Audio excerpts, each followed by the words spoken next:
5, 4, 3, 2, 1, 0.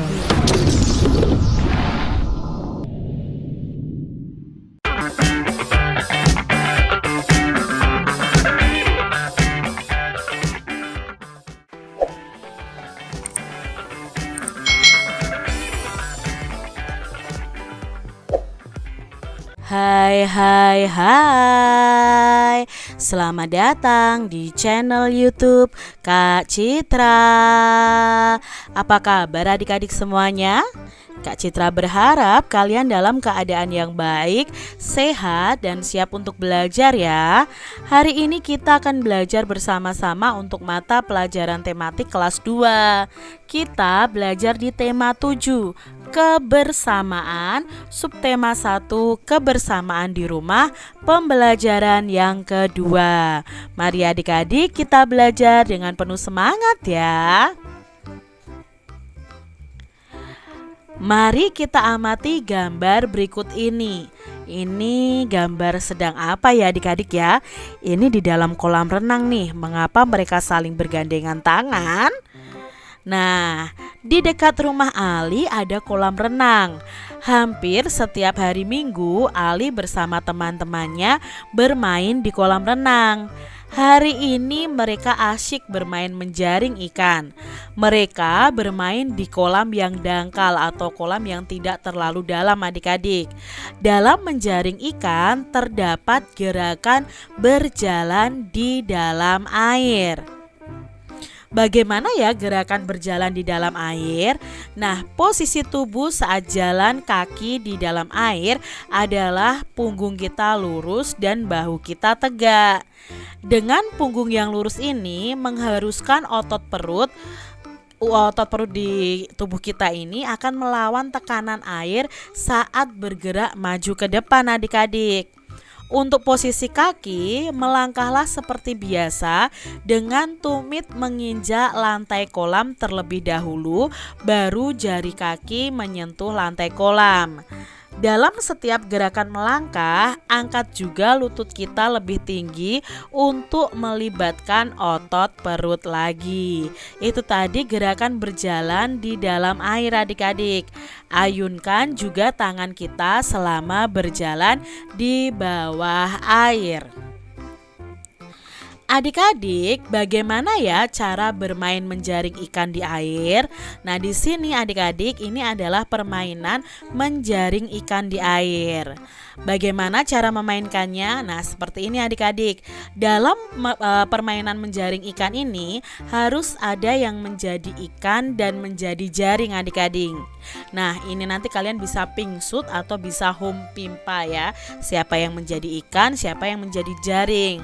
Nah, ikan harus berlari menghindari jaring. Nah, yang menjadi jaring harus berusaha menangkap ikan di dalam kolam tersebut ya. Teman-teman kalian yang menjadi ikan harus menghindari jaring. Nah, kalian yang menjadi jaring harus berusaha menangkap ikan. Yang menjadi jaring itu harus bergandengan tangan untuk menangkap ikan. Nah, semakin banyak ikan yang tertangkap berarti jaring yang menang. Tapi kalau ikan yang ditangkap sedikit ya, tidak banyak, maka ikanlah yang menang. Seperti itu cara bermain menjaring ikan. Setelah bermain menjaring ikan, Ali dan teman-temannya duduk di tepi kolam. Ali ini bercerita tentang dongeng ular dan tikus. Tentunya adik-adik masih ingat ya dongeng tentang ular dan tikus di pembelajaran yang pertama.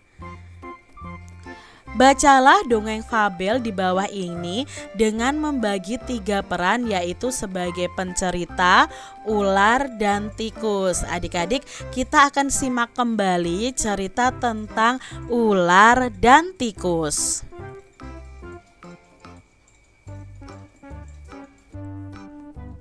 Di sebuah gurun pasir, hiduplah ular dan tikus pasir. Sebenarnya sang ular ini sangat ingin memangsa tikus, sedangkan tikus selalu berusaha mencari akal agar ular tidak lagi berniat memangsanya. Saat itu sang ular sangat lapar adik-adik, padahal ia sedang tidak mempunyai sedikit pun makanan. Sedangkan tikus yang berada tidak jauh dari sang ular sedang asyik melahap makanannya. Sang ular merasa tidak senang melihat kelakuan tikus. Lalu si ular berkata, "Dengarkan ucapanku, wahai tikus yang angkuh. Aku pasti akan mendapatkan tubuhmu yang mungil dan lezat itu." Kata si ular seperti itu adik-adik.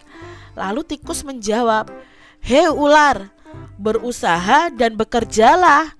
Jangan hanya berani mengancam. Kalau hanya mengancam, seekor semut pun bisa." Nah itu ya adik-adik ya, jawabnya tikus. Tikus berani menjawab si ular adik-adik. Sang ular sangat marah mendengar ejekan tikus.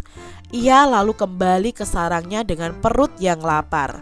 Sedangkan si tikus masih lahap dengan makanannya. Waktu terus berjalan, tetapi ular tidak juga menemukan makanan. Ia juga enggan untuk keluar dari sarangnya. Sementara itu, tikus sudah lelap dalam sarangnya. Ular yang masih dalam keadaan lapar segera mengendap-endap mendekati sarang tikus, meski ia masih sangat kesal terhadap tikus adik-adik.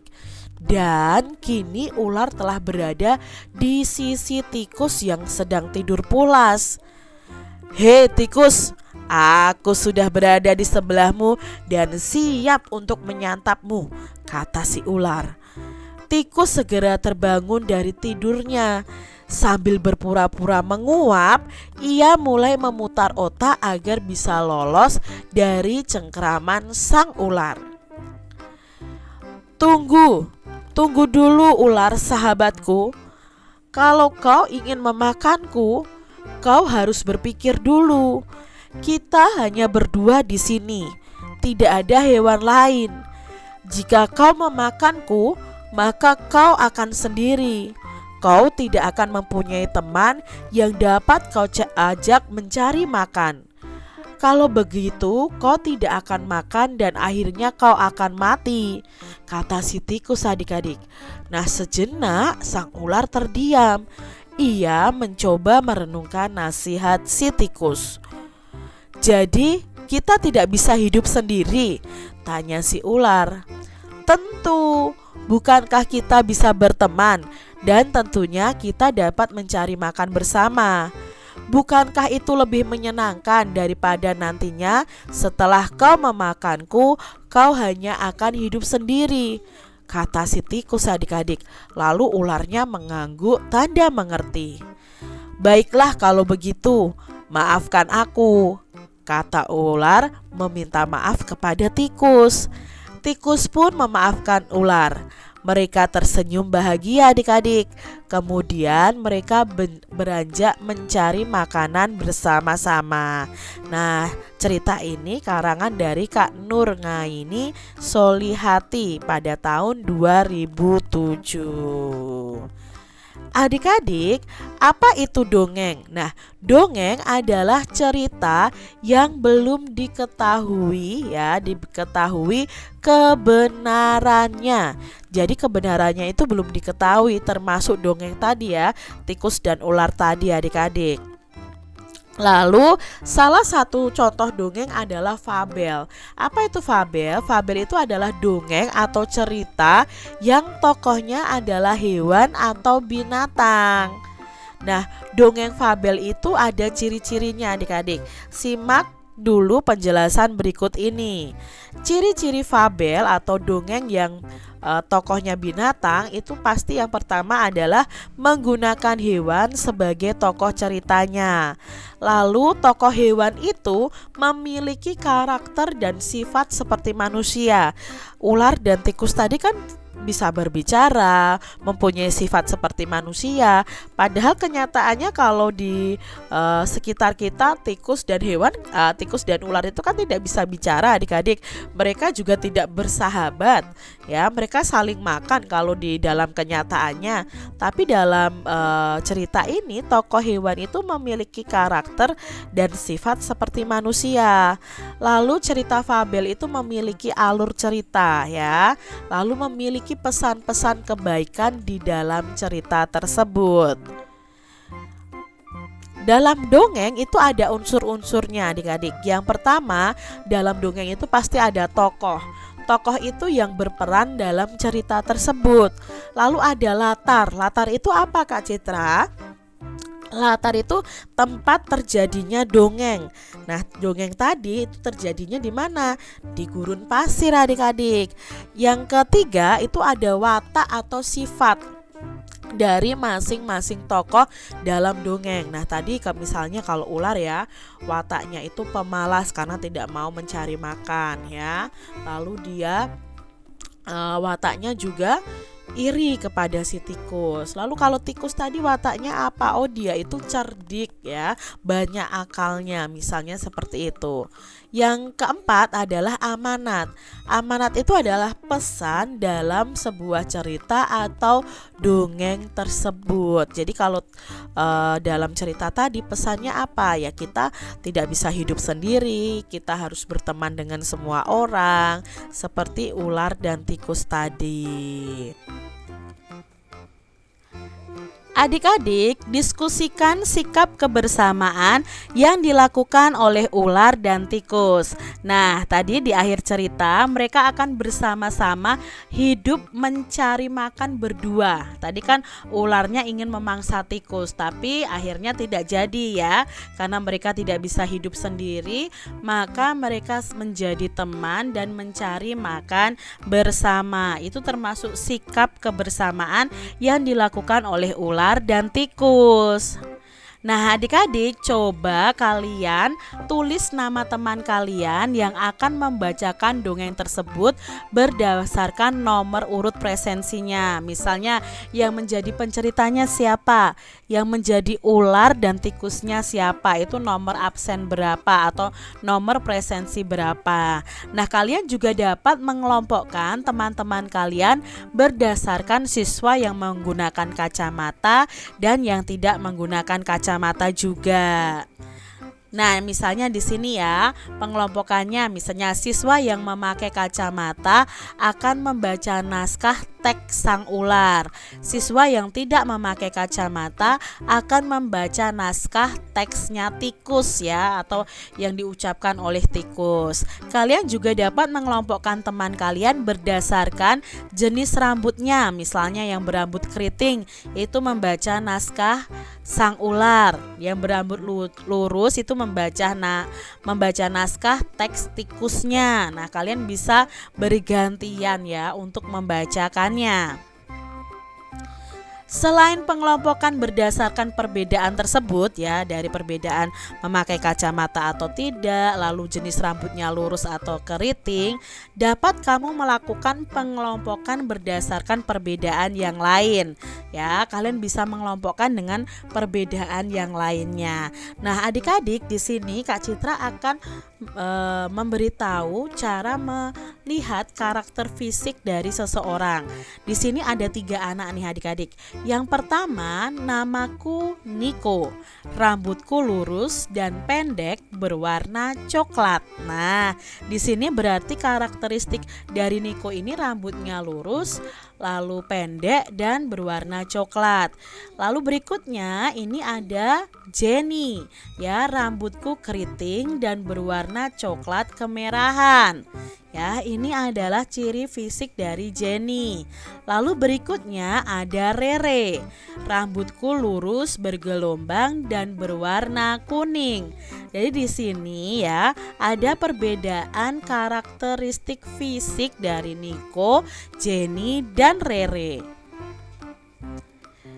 Walaupun kami berbeda karakteristik tubuh, kami tetap rukun. Kami saling menghormati dan tidak mengejek. Kami juga selalu bermain bersama. Perbedaan itu indah loh.